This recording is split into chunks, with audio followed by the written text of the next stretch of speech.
The stars above Earth had never looked so terrifying. 10,000 alien warships hung in the darkness like a swarm of metal locusts, each one large enough to carry an entire city. Their hulls gleamed with a dark purple light that made the night sky glow with an unnatural color. People across the world looked up and felt their hearts sink. The Krell had arrived. Ambassador Tay stood in the shuttle bay adjusting his dark suit one last time. His gray hair was neatly combed back and his face showed no emotion. He had spent 40 years negotiating peace between nations on Earth. Now he would try to negotiate with creatures from another galaxy.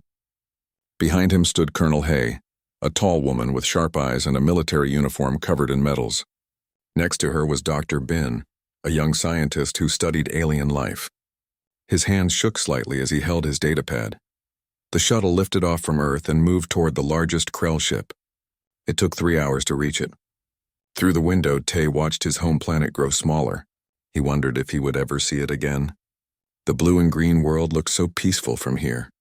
So fragile. The Krell flagship was massive beyond belief. It was shaped like a curved blade. Black metal covered with glowing red symbols. Weapons bristled from every surface. The shuttle docked with a heavy clang that echoed through the hull.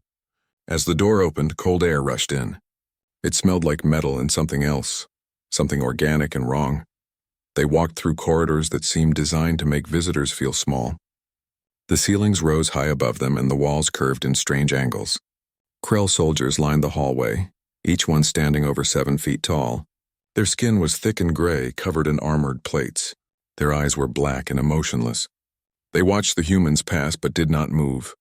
Finally, they entered a vast chamber. At the far end, on a throne made of dark stone, sat Supreme Commander Vothrek. He was larger than the other Krell, his armor decorated with symbols of rank. Scars crossed his face, each one a story of battle. When he saw the humans, his mouth pulled back to show rows of sharp teeth. It might have been a smile. Humans. His voice boomed through the chamber, translated by machines into words they could understand. You are so small, so weak. Yet you dare to stand before the Krell Dominion. Tay stepped forward. His voice was calm and steady. We come to hear your terms, Commander. Vothrek laughed. It was a harsh sound, like rocks grinding together. Terms? There are no terms. There is only one choice. Surrender or die. He raised one massive hand and the air above them filled with light. Holographic images appeared, showing planet after planet. Each one told the same story. The Krell arrived. The natives fought. The natives lost. Some became slaves, forced to fight in the Krell armies. Others were simply destroyed. Their worlds turned to ash and dust. The Yithmari could bend light itself, Vothrek said, showing images of beautiful crystalline beings. They used it to create weapons that could blind entire fleets. We killed them all in 3 days. Another image appeared. Strange creatures that seemed to be made of pure thought. The Auran Collective could read minds. They knew our battle plans before we made them. We enslaved them. Now they serve us and their mental powers are ours. More images followed. Each one showed a different species, a different world, a different tragedy. The Dreth, beings of living silicon who lived inside stars. The Krell had found a way to kill them too. The Ven, who could move through solid matter. Dead. The Ixthar, whose technology was thousands of years more advanced. Enslaved. For 300 years we have conquered. Vothrek continued. 12 galaxies bow before us. Every species we have met has either joined our empire or ceased to exist. You will be no different. Colonel Hay's jaw tightened, but she said nothing. Dr. Bin was frantically taking notes on his datapad, analyzing every detail of the Krell biology he could see. Tay simply stood and listened. Why? Tay asked when the images finally stopped. Why do you do this? What do you gain from endless war? Vothrek leaned forward on his throne. War is the natural state of the universe. The strong survive. The weak perish. This is the only law that matters. Peace makes species soft, weak, afraid. War makes them strong. Through combat, through conquest, through struggle, we evolve. We become better. And those who cannot fight? Tay asked. They do not deserve to exist. The chamber fell silent. Tay looked at the alien commander for a long moment. Then he spoke. We request the traditional negotiation period. Time to consider your offer and prepare our response. Vothrek laughed again. Negotiation? You have nothing to negotiate with. You are children playing with toys. Your weapons are primitive. Your ships are few. Your soldiers are untested. He paused, then waved one hand dismissively. Ah, but I am not without mercy. I will give you 3 of your Earth days, not because I fear you, not because I respect you, but because it amuses me to watch species scramble in their final hours. I enjoy seeing how different races face their doom. 3 days, Tay said quietly. Then we will return with our answer. As they turned to leave, Vothric called out one more time. Human ambassador. I have conquered species that could destroy stars. I have defeated empires that spanned thousands of worlds. What makes you think your tiny planet can offer anything but surrender? Tay stopped but did not turn around. In 3 days, Commander, you will have your answer. They walked back through the corridors in silence. The Krell soldiers watched them leave. Once they were back in the shuttle, Colonel Hay finally spoke. That creature is a monster. Yes, Tay agreed. But monsters can be predictable. Dr. Ben, did you get what you needed? The young scientist nodded, still pale but excited. I recorded everything. Their biology, their technology, their ship design. I'll start analysis immediately. As the shuttle pulled away from the Krell flagship, Tay pulled out a small, encrypted communication device. He typed in a single name, Day. Then he sent a short message. They have given us 3 days. It is time. Far below on Earth, people watched the shuttle return. They did not know what had been said. They did not know what had been decided. But they knew one thing. The Krell had come to their world demanding war. Soon they would learn what it meant to demand war from humanity. The world should have fallen into chaos. Every news channel showed the same images of the massive alien fleet hovering above Earth. 10,000 warships that could destroy their entire civilization. 3 days until the ultimatum expired. 3 days until humanity had to choose between slavery and extinction. But something strange happened. There were no riots in the streets. No mass panic. No desperate scrambles to escape to nowhere. Instead, people went to work. Factories increased their shifts.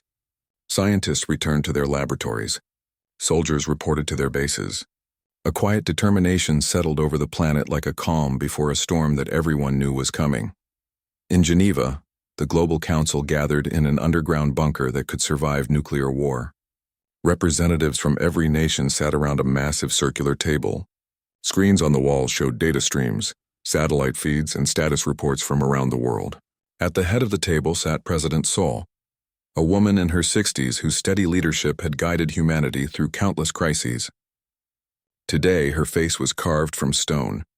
Intelligence Chief Rin stood before the assembly. She was a small woman with gray streaks in her dark hair, but her voice carried authority that filled the room.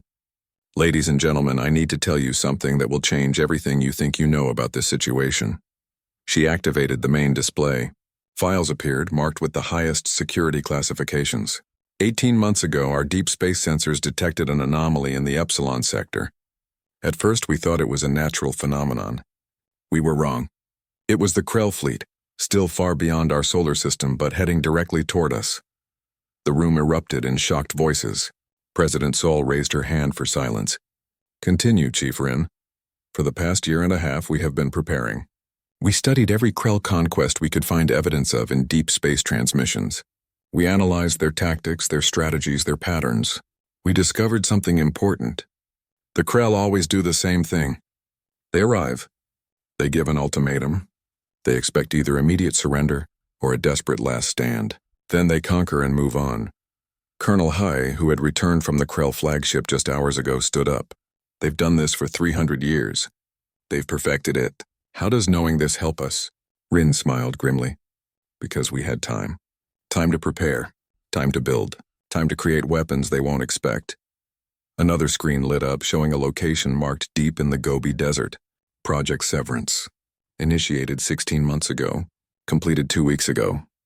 The scene shifted to a massive underground facility carved from solid rock. Hundreds of scientists and engineers worked at stations that glowed with blue light. Machines hummed with barely contained power. At the center of it all stood General Yule, a stern man with iron-gray hair and a face that had seen too many wars. Next to him was Dr. Na, the project director, a woman whose brilliant mind had designed weapon systems that most people couldn't even imagine. President Sol spoke through the communication system. General Yule, report. The general's voice was rough and tired. Project Severance is operational, Madam President. All systems are ready.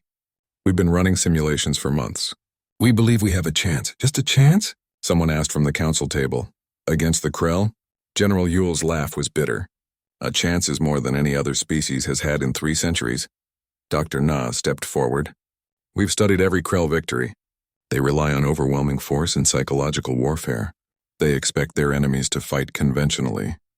Ship against ship, army against army. They've never faced an enemy that fights the way humans can fight. And how is that? President Saul asked. Dirty, Dr. Na said simply. Humans have spent thousands of years perfecting the art of warfare.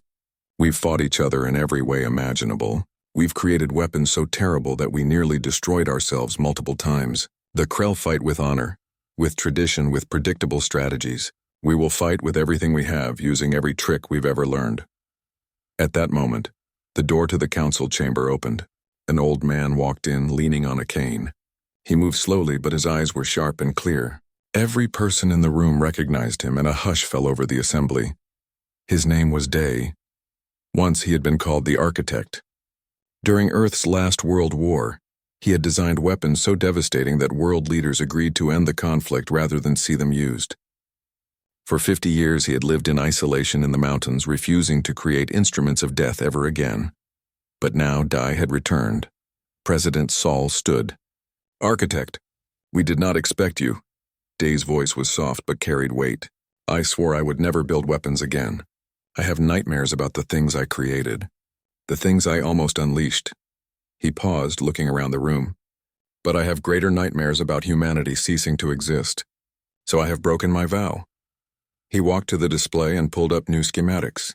Weapons that existed at the edge of physics. Devices that could tear apart space itself. Systems that could turn stars into bombs. The people in the room stared in horror and awe. These are nightmares made real, Day said quietly. I designed them because I asked myself a simple question. What if we don't just fight back? What if we make the Krell regret they ever found us? What if we hurt them so badly that they never want to meet another human again? Ambassador Tay, who had been silent until now, spoke up. And if we use these weapons, what does that make us? Day turned to face him. Monsters, perhaps. But we get to choose what we're monstrous toward. I would rather be a monster to the Krell than watch humanity burn. That evening, Tay visited Day in his temporary quarters. The old man sat by a window looking up at the stars. The Krell fleet was visible as a dark patch that blocked out the constellations. They sat in silence for a long time. Finally, Tay spoke. I have spent my entire life building peace, finding common ground, helping people understand each other. Now I'm preparing for war, for extinction-level war. Yes, Day said simply. Will this make us like them? Will we become conquerors ourselves? Day considered the question carefully. That depends on what we do after. If we survive. War reveals what we are, but it doesn't have to define what we become. Tay nodded slowly. I'm going back to the Krell flagship tomorrow. To give them our answer. What will you tell them? The truth. Tay stood up. That they should have chosen a different planet. A different species. A different galaxy. As Tay left, Day returned to watching the stars. Somewhere up there the Krell waited, confident in their inevitable victory. They had conquered 12 galaxies. They had defeated species with powers beyond imagination. They believed they had seen everything the universe could offer. They were wrong. They had never met humans before.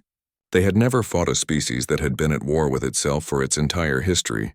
They had never encountered beings who had learned, through bitter experience, that sometimes the only way to preserve peace is to be so terrifying in war that no one dares to start one.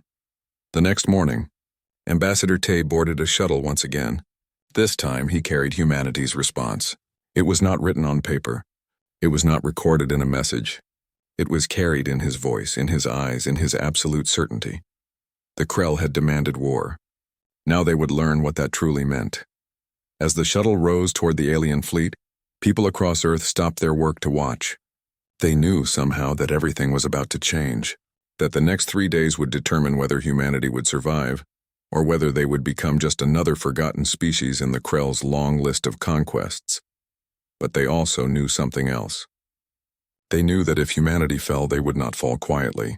They would not fall easily, and they would make sure the Krell remembered them forever. The throne room of the Krell flagship looked exactly as it had 2 days before. Supreme Commander Vothrek sat on his stone throne, surrounded by his officers and warriors. They expected another defeated species to come crawling before them with surrender terms. They expected begging. They expected tears and desperate pleas for mercy.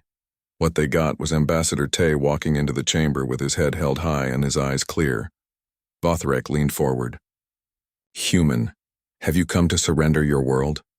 "No," Tay said simply. "I've come to give you a warning." The Krell in the room laughed. It was a harsh, mocking sound that echoed off the walls. Vothrek's smile showed all his sharp teeth. "You dare to warn us? You whose entire fleet could fit inside one of our ships? You, who have barely learned to travel between your own planets?" Tay did not smile. He did not show any emotion at all. "Commander Bo, please display the first file." Commander Bo, the young officer who had accompanied Tay, activated a holographic projector. The air filled with images. But these were not images of surrender. They were images of Earth's history. War after war, battle after battle, conflict after conflict. The images showed ancient armies clashing with swords and spears. They showed soldiers dying in trenches, poisoned by gas weapons. They showed cities burning under bombs. They showed mushroom clouds rising over devastated landscapes. They showed weapons that could kill millions in seconds. "The Krell Dominion has conquered 12 galaxies," Tay began, his voice calm and measured. "You've defeated species with incredible powers. You've seen civilizations that could manipulate time, bend space, and control energy itself. You believe you've encountered every form of resistance the universe has to offer." Vothrek waved one massive hand dismissively. "And your species will show us something new? I have seen your technology. It is primitive. Your ships are slow. Your weapons are weak." Tay continued as if the commander had not spoken. "Every species you've conquered developed space travel during times of peace. The Ithmari reached the stars seeking beauty and knowledge. The Auran Collective expanded to share their consciousness with new minds. The Dreth explored the universe to understand its mysteries. Their weapons were tools adapted from peaceful technology when you forced them to fight." He paused, letting the weight of his next words settle. "Humanity is different." New images appeared. Rockets launching into space, but the hologram showed their true origin as missiles. Weapons of war converted for exploration. Space stations that had begun as weapons platforms. Satellites designed first for surveillance and military communication, only later used for peaceful purposes. "We reached the stars while our world was still divided into hostile nations," Tay said. "We developed nuclear fusion not to power our cities, but to create bombs that could destroy them. Our first satellite was launched by a missile designed to carry warheads across continents. Every single advancement we made in space technology came from military research. We learned to leave our planet not because we wanted to explore, but because we needed higher ground to fight from." Colonel Hay stepped forward. "Every species you've met weaponized their tools when you threatened them. Humanity did the opposite. We created weapons, then found peaceful uses for them afterward. Do you understand what this means?" Vothrek's confidence wavered slightly. "It means you are dangerous to yourselves." "It means," Tay said softly, "that we know how to turn anything into a weapon, because everything we have ever built started as a weapon first." Dr. Bin activated another display. This one showed technical specifications. Quantum entangled minds that exist in multiple dimensions simultaneously. Nanite swarms that can deconstruct matter at the molecular level. Consciousness-disrupting frequencies that can drive entire crews to madness. Gravitational compression devices that can collapse ships into singularities. Stellar igniters that can destabilize stars and cause them to expand or explode. "These aren't theories," Tay said, his eyes locked on Vothrek. "They're not proposals. They're not dreams. These weapons exist. They're built. Some are already deployed in this solar system. Right now, as we speak." For the first time since humanity had arrived, Vothrek looked uncertain. "You're bluffing. No species would deploy such weapons in their own system. Wouldn't we?" Tay took a step closer to the throne. "Commander, you said that war is the natural state of the universe, that only the strong deserve to survive. Then you should understand this. Humans evolved through war. Not war against aliens, war against ourselves. For thousands of years we killed each other. We poisoned each other. We burned each other's cities. We split atoms to create bombs. We created diseases to use as weapons. We nearly destroyed ourselves at least 7 times." He pulled up another image. It showed Earth as seen from space, beautiful and blue. "We know what extinction looks like. We've stood at the edge of it so many times that we're not afraid of it anymore. We've learned that sometimes the only way to survive is to be willing to die. The only way to preserve your home is to be willing to destroy it so no one else can have it. Vothrak stood from his throne. His massive form towered over the humans. You would destroy your own world? Tay's voice was ice. If necessary. Without hesitation. We've prepared for it. We have protocols. We have systems. Right now, weapons are aimed at our own sun. If activated, they would cause it to expand into a red giant. Everything in this solar system would burn. Your fleet, our planet. All of us gone. The throne room had gone completely silent. Every Krell warrior stared at the small human who spoke of extinction as casually as someone discussing the weather. You came here expecting prey, Tay continued. You found predators. You've fought species that use their powers for defense. You've never fought a species that built weapons powerful enough to kill gods and was crazy enough to use them.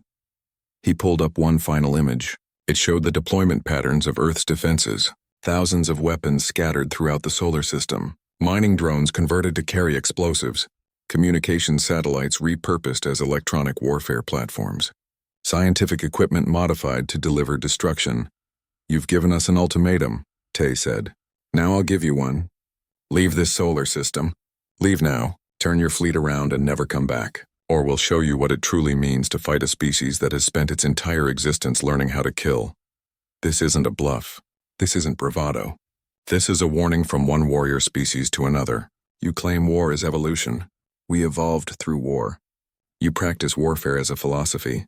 We practice it as an art form. You've conquered 12 galaxies. We've been fighting each other for 14,000 years. Who do you think has more experience with true warfare?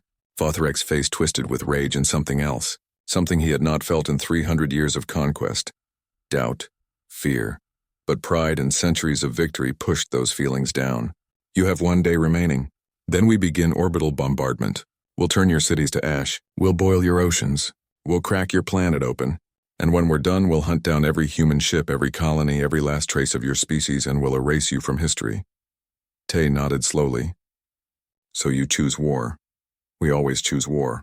Then so be it. Tay turned to leave, his officers following.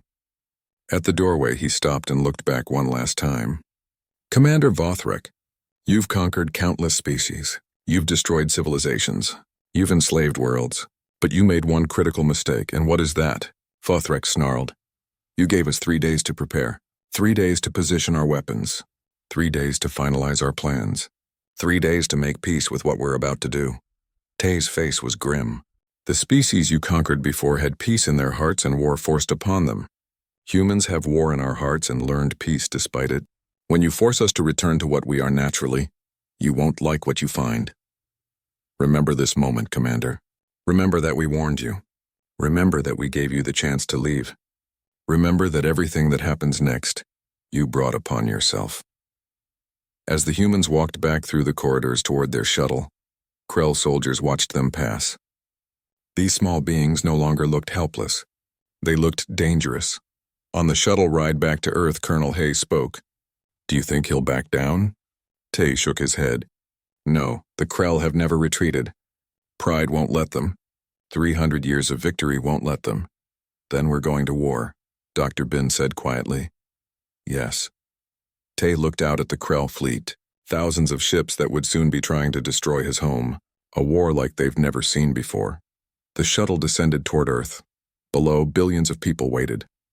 They had heard Ambassador Tay's words, broadcast from the Krell flagship. They knew what was coming, but instead of despair, they felt something else. A grim determination, a cold fury. The Krell had demanded war. Humanity would give them war. Not the clean, honorable war the Krell expected. Not a war of armies clashing and ships dueling, but the kind of war humans had perfected over thousands of years. Brutal, desperate, total. The kind of war where there were no rules and no limits. The kind of war where survival mattered more than honor. The Krell would soon learn what they had unleashed. They would learn why humans had nearly destroyed themselves so many times. Nothing left to lose. The Krell fleet moved forward like a slow wave of death. 10,000 warships advancing in perfect formation, their weapons charged and ready. They had done this countless times before. The pattern never changed. Overwhelming force, total destruction, swift victory. Supreme Commander Vothrek watched from his command throne as his fleet entered Earth's solar system. The humans' Terran defense fleet waited for them at the edge of the Oort cloud. 200 ships against 10,000. It was barely worth calling a battle. By his calculations, it would be over in less than 6 hours. He was wrong. On the bridge of the TDF flagship Indomitable, Captain Yu gave the order. Activate Phase 1. Throughout the Krell formation, space itself seemed to shimmer. Then, in the span of 3 seconds, 200 Krell ships simply ceased to exist. Not destroyed in the traditional sense, vanished, erased from reality. Confusion rippled through the Krell fleet. What had happened? There had been no weapons fire. No missiles, no energy beams. The ships were simply gone. Quantum mines, Dr. Na explained from her command center on Luna. She watched the data streams with satisfaction. They exist partially in subspace.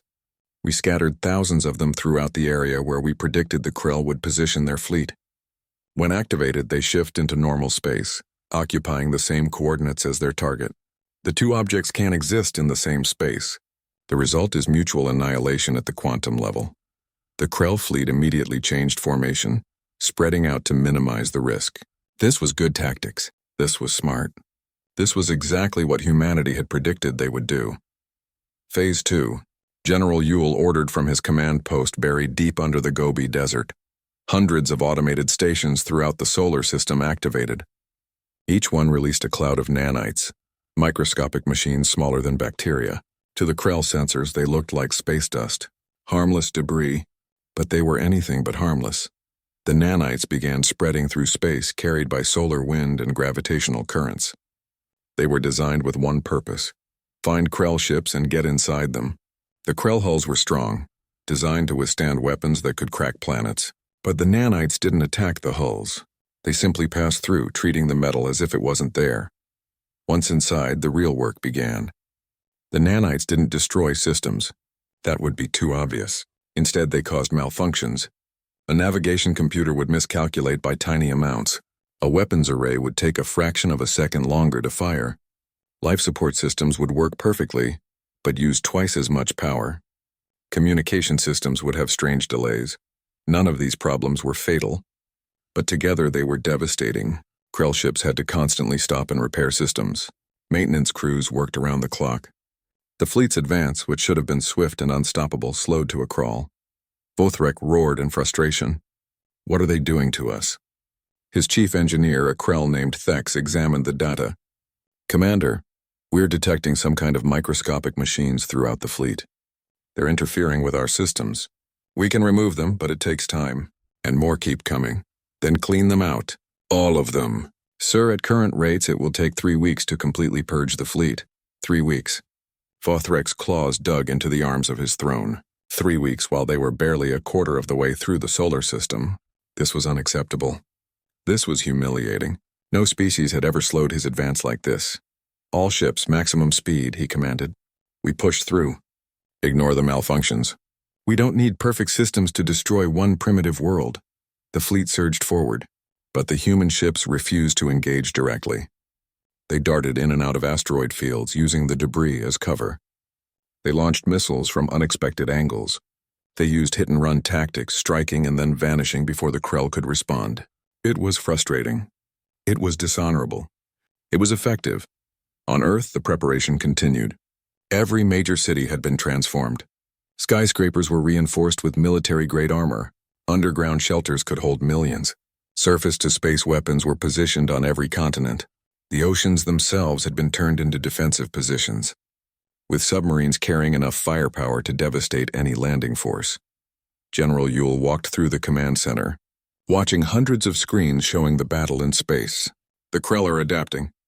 They're learning. We need to keep them off balance. Phase 3? Colonel Hay asked. Not yet. Let them get closer. Let them think they're making progress. The war continued for 12 days. 12 days of the Krell fleet slowly grinding forward. 12 days of human ships dancing away from every engagement. 12 days of nanites and mines and guerrilla tactics. The Krell had started with 10,000 ships. Now they had less than 6,000. And they still hadn't reached Earth. But numbers eventually win. Vothrek's fleet finally broke through the outer defenses. They reached Earth's orbit. battered and frustrated but still powerful enough to destroy the planet below. 5,000 warships against one small blue world. Vothrek looked at Earth through his view screen and felt satisfaction. Prepare orbital bombardment. We'll start with their major population centers. Show them what happens when species resist the Krell. On Earth, alarms sounded. The final battle was about to begin. In shelters around the world, families held each other. Soldiers checked their weapons one last time. Scientists monitored their equipment, ready to activate weapons that might save them or kill them all. In the facility under the Gobi Desert, Dai stood before the endgame device. It was a simple name for something complex. A network of stellar igniters positioned around Earth's sun. If activated, they would cause the sun to expand into a red giant within hours. Everything in the inner solar system would be consumed by fire. "Are we really willing to do this?" asked a young technician, her voice shaking. Day looked at her with tired eyes. "If the choice is between dying on our own terms or living as slaves?" "Yes, we're willing." President Saul appeared on a screen. "Architect status? The endgame device is ready. Activation codes are standing by. If Earth falls, we can ensure the Krell don't get to enjoy their victory. Let's hope it doesn't come to that." In space, the Krell ships began their bombardment.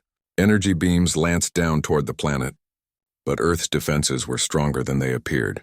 Shield generators hidden in mountain ranges and ocean trenches activated. The beams were deflected or absorbed. Not all of them. Some got through. Cities burned.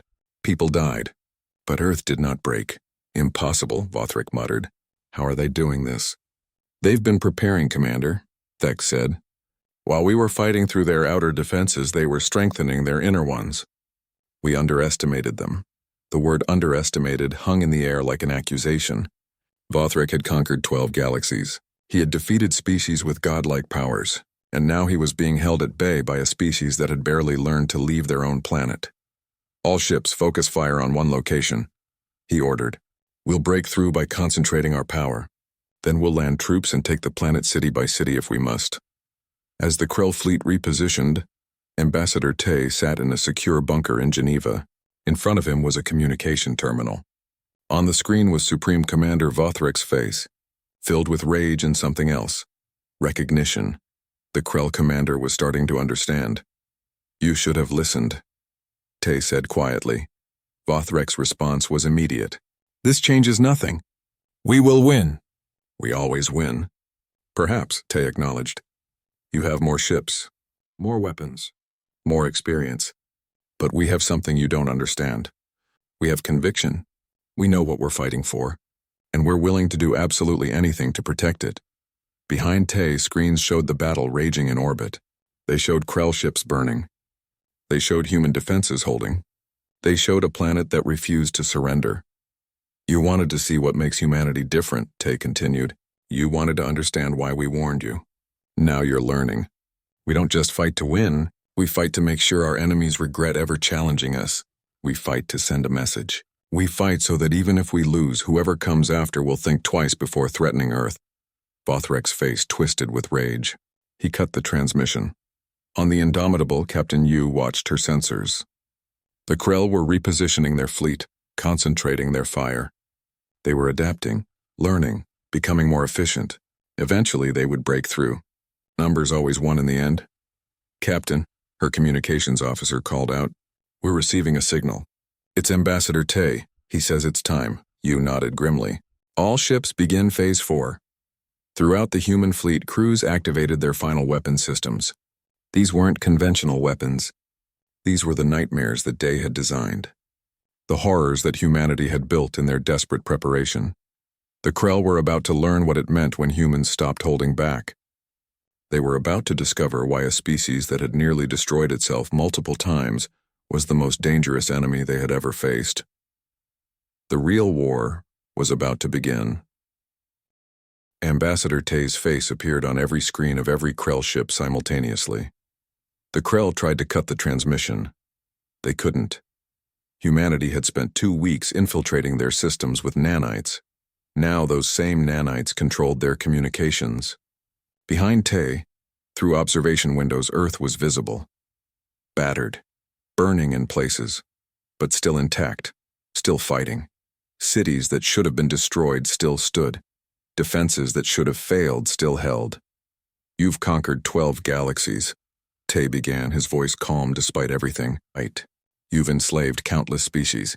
You believed humanity would be no different, but you were wrong." On the Krell flagship, Vothrek roared at his technicians. "Cut this transmission, now." They couldn't. The human had complete control. The species you conquered before us developed their technology for exploration, Tay continued. They built ships to discover new worlds. They created energy systems to power their civilizations. They designed tools to improve their lives. When you came, they had to turn their peaceful technology into weapons. They weren't ready for real war. Images appeared beside Tay. Human history. Thousands of years of conflict compressed into minutes. Empires rising and falling. Weapons evolving from stones to nuclear bombs. Wars that killed millions. Humanity never had that luxury, Tay said. "We didn't develop technology for peace.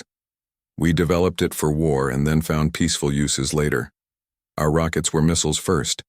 Our computers were designed to calculate missile trajectories. Our satellites were built for military surveillance.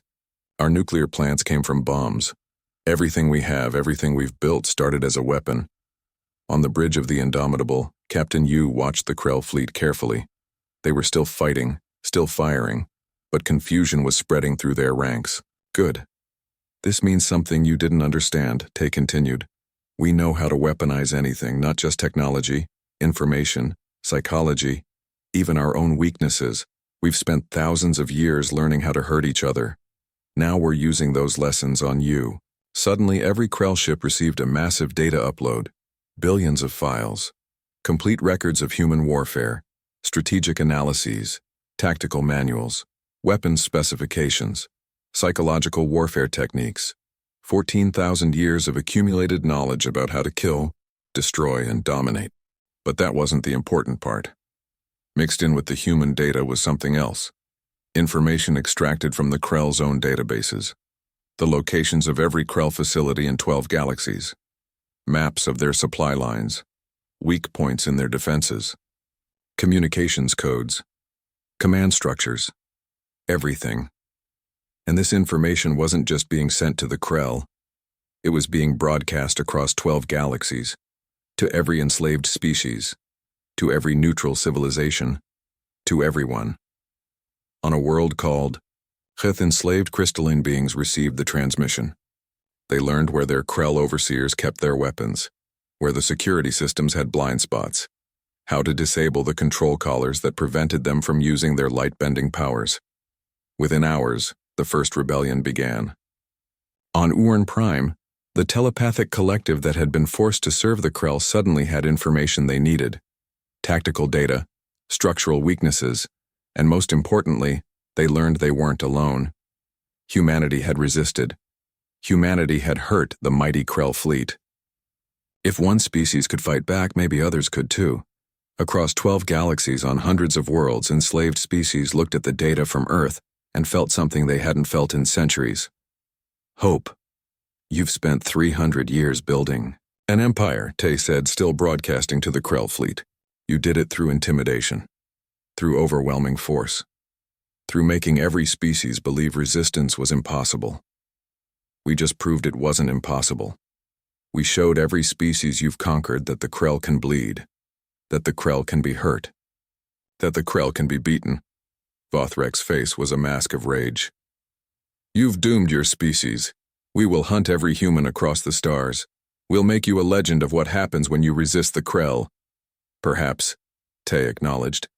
"But we won't be alone, because we just gave every species you've conquered the tools to fight back. We gave them hope, and hope is more contagious than any virus, more destructive than any weapon." Commander Bo activated the final phase. Throughout Krell-controlled space, human deep space probes that had been secretly infiltrating their territory for 18 months suddenly came online. They weren't weapons, they were broadcasters. They began transmitting the truth about the Krell Empire. Not propaganda, not exaggeration, just facts. The Ythmari hadn't been defeated in honorable combat. They'd been massacred. The Krell had waited until their mating season when they were vulnerable, then attacked. The Orn Collective hadn't surrendered. They'd been betrayed by one of their own, whom the Krell had secretly corrupted. The Dreth hadn't been conquered through superior tactics. The Krell had poisoned the stars they lived in, forcing them to evacuate to ships where they were easily captured.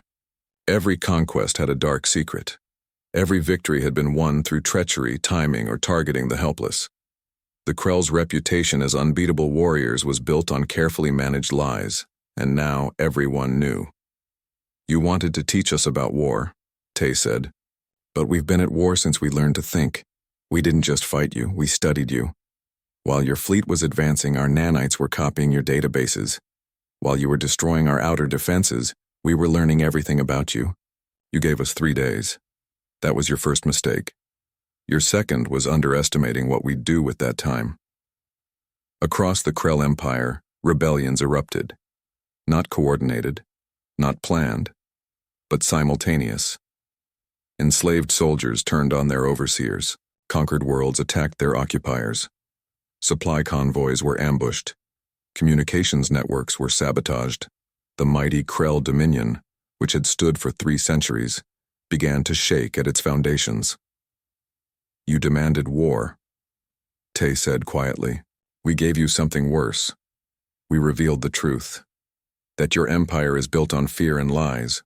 That you're not invincible. That every species you've conquered could have resisted if they'd had the courage and the knowledge." Vothrek received urgent transmissions from across his empire. Worlds in revolt, fleets under attack from their own slave soldiers, supply lines collapsing. The Dominion was fracturing. "You've destroyed us," Vothrek said, and for the first time, his voice held something other than confidence. "You've burned down an empire." "No," Tay corrected. "We exposed an empire that was already rotten. We just showed everyone else what we saw. That you're bullies who prey on the weak and run from real challenges. You've never fought a war where both sides were equally committed. You've never faced an enemy willing to die rather than surrender. Until now." The Krell fleet began to withdraw, not in organized retreat, in panic. Ships breaking formation to return to their territories where rebellions were spreading. Others stayed, still trying to break through Earth's defenses, but their coordination was gone. The unstoppable fleet was now just a collection of desperate ships. On Earth, people watched the Krell flee. They cheered, they cried, they held each other in relief and exhaustion. The cities were damaged, millions had died, but they had survived. Earth still stood. In the facility under the Gobi Desert, Day powered down the endgame device. The stellar igniters would not be needed today. He sat down heavily, suddenly feeling every one of his years. He had created weapons to destroy a sun. He had prepared to sacrifice his entire species rather than see them enslaved. And somehow it had worked. "Will they come back?" asked the young technician who had been working beside him. Day considered the question. "Maybe, probably, but not soon. They'll be too busy trying to hold their empire together. And when they do come back, we'll be ready. We've learned how to fight them now." In Geneva, President Saul addressed the Global Council. "We've won the battle. But the war isn't over. The Krell Empire is collapsing, but that creates chaos. Species that have been enslaved for centuries will need help. Worlds in rebellion will need support. We've made ourselves the spark that started a galactic revolution. Now we have to help guide it." Ambassador Tay stood before the council. "I recommend we begin outreach programs. Make contact with the species rising against the Krell. Share our technology, our knowledge, our experience, not to create our own empire, but to help them build their freedom." "And if the Krell return?" someone asked. "Then we'll fight again," Tay said simply. "But next time we won't be alone. Next time we'll have allies who understand what the Krell really are." General Yule presented military recommendations. "We need to expand our defense networks. Build more ships, train more soldiers. The Krell aren't the only threat in the universe. But we've proven we can defend ourselves. Now, we need to make sure we stay ready." Dr. Na proposed scientific initiatives. "We've developed weapons technology at an incredible pace. Now we should focus on reversing the process, taking what we've learned and using it for peaceful purposes. quantum technology for communication, nanites for medicine, stellar engineering for energy production. Months passed. Earth slowly repaired itself. The scars of battle would take years to fully heal, but humanity was resilient. They had survived worse.